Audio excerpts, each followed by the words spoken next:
अस्सलामुअलैकुम, welcome to my channel. आज जो हम टॉपिक डिस्कस करेंगे वो है एडजस्टमेंट।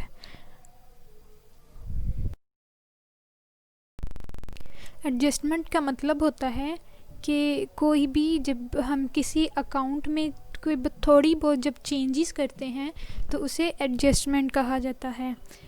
तो अगर अकाउंटिंग की बात की जाए तो कोई भी ऐसी ट्रांजैक्शन जो हम लिखना भूल जाते हैं पहले, और जब फाइनेंशियल स्टेटमेंट्स बनाते हैं तब उस एडजस्टमेंट का ट्रीटमेंट करते हैं, उसको ऐड या लेस करके, तो उस प्रोसेस को एडजस्टमेंट कहा जाता है।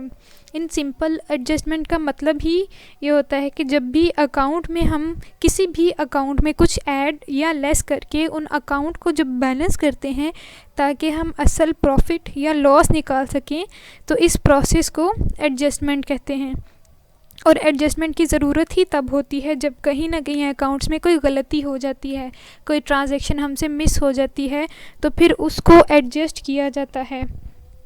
अब एडजस्टमेंट के लिए भी ये बात याद रखना ज़रूरी है कि जैसे अक्रूवल सिस्टम में ज़रूरी था कि जो इनकम और एक्सपेंस हम लोगों ने ऐड या लेस करने हैं वो इसी साल के होने चाहिए जिस साल की फाइनेंशियल स्टेटमेंट्स हम बना रहे हैं। इसी तरह एडजस्टमेंट के लिए भी ये ज़रूरी है कि जो भी इनकम या एक्सपेंस एडजस्ट करना है वो भी करंट ईयर का होना चाहिए। करंट यानी मौजूदा साल का होना चाहिए जिस साल की फाइनेंशियल स्टेटमेंट्स हम बनाएंगे।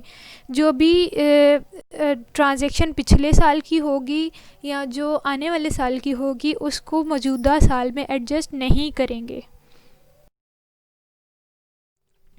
अब हमारी पिछली वीडियोस में से किसी एक वीडियो में हमने ट्रायल बैलेंस की बात की थी और हमने कहा था कि ट्रायल बैलेंस हम लेजर अकाउंट्स की बेस पे बनाते हैं और इसी ट्रायल बैलेंस की बेस पे फाइनल अकाउंट बनाया जाता है जो कि प्रॉपर फाइनेंशियल स्टेटमेंट होती है। लेकिन अक्सर ऐसा होता है कि ट्रायल बैलेंस में हमें कंप्लीट इन्फॉर्मेशन नहीं मिलती, क्योंकि ट्रायल बैलेंस से वही सब लिखा जाता है जो लेजर अकाउंट्स आता है। इसलिए जो हमारा मेन फोकस है वो लेजर अकाउंट्स पे होना चाहिए और इसी में क्योंकि सारे अकाउंट्स पर तवज्जो देनी चाहिए। अब सपोज़ करें कि ट्रायल बैलेंस में जो हमारा अकाउंट था वेजिस का, उसका बैलेंस आया था हमारे पास एट द ईयर एंड, यानी कि साल के ख़त्म होने पर जब हम फाइनेंशियल स्टेटमेंट्स बना रहे थे तो वेजिस का जो बैलेंस आया था वो ₹2000 था। लेकिन जो हमने हमारे ट्रेडिंग अकाउंट में भी लिख दिया और जो अकाउंट था वो कंप्लीट भी कर लिया। लेकिन जब बाद में पता चला कि कुछ वर्कर्स ऐसे थे जिनसे हमने काम करवाया लेकिन उनकी वेज अदा नहीं की और वो वेज थी 1000। तो अब क्या हुआ कि वेज अकाउंट का जो असल बैलेंस आना था वो 3000 आना था, लेकिन हमने लिखा 2000।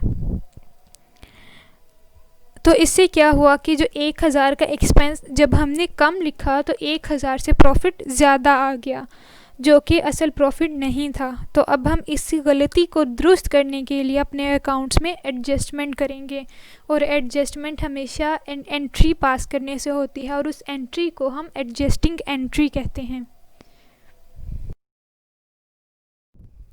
अब वो जो 1000 रह गया था, अब उसकी जब हम एडजस्टिंग एंट्री पास करेंगे तो वो एंट्री ये होगी कि वेजिस एक्सपेंस के नाम से अकाउंट को हम वेजिस के अकाउंट को डेबिट करेंगे। और क्योंकि हमने 1000 से वेजिस अभी अदा करनी थी तो अदा जब करनी है तो ये हमारी लाइबिलिटी हो जाएगी, तो वेजिस पेएबल अकाउंट को हम क्रेडिट कर देंगे 1000 से। इसी तरह जब हम इनकी पोस्टिंग करेंगे वेजिस और वेजिस के अकाउंट में तो 1000 से हमारा जो वेज एक्सपेंस है वो बढ़ जाएगा और जब ट्रेडिंग अकाउंट में इसको लिखेंगे और बैलेंस करेंगे तो 1000 से हमारा जो प्रॉफिट है वो कम हो जाएगा। तो हमारा जो असल प्रॉफिट आएगा उसको हम यूज़ करेंगे। यहाँ पे एडजस्टमेंट का मतलब ही यही होता है कि जो भी हमारे अकाउंट्स हम बना रहे हैं उनका जो बैलेंस आए वो ठीक से आए, ताकि जब हम अपनी फाइनेंशियल स्टेटमेंट्स पब्लिश करें तो जो भी लोग इंटरेस्टेड हों हमारे बिज़नेस में इन्वेस्ट करने के लिए उनको असल प्रॉफिट बताया जा सके।